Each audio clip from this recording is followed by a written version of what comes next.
Hello mga ka-idol. Hello guys. Update tayo mga guys yung mga setup ng Indian wedding. So gumawa talaga sila ng temple mga ka-idol. Kasi yung mga Indian kasi may temple lang kasi sila. So dito yan sila nag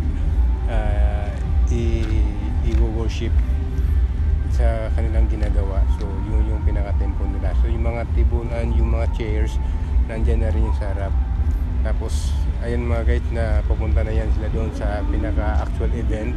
Dito pa lang sila sa lobby. So nag-start na sila na mag-party at ihatid yata yung groom doon sa mismong temple nila. So may mga music na rin silang pinatugtog. So habang pinapatugtog nila yung music, may sumasayaw din na sumusunod doon sa may sasakyan. So yung groom niyan guys ay nakasakay sa isang top down na napakagandang kotse. Ayan, tapos pupunta na yan sila guys sa ilang kanilang pupuntahan dun sa Hibiscus Walk.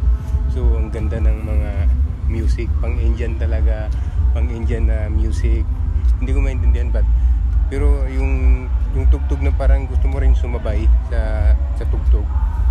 Ibagay na bagay yung kanilang tugtog dun sa.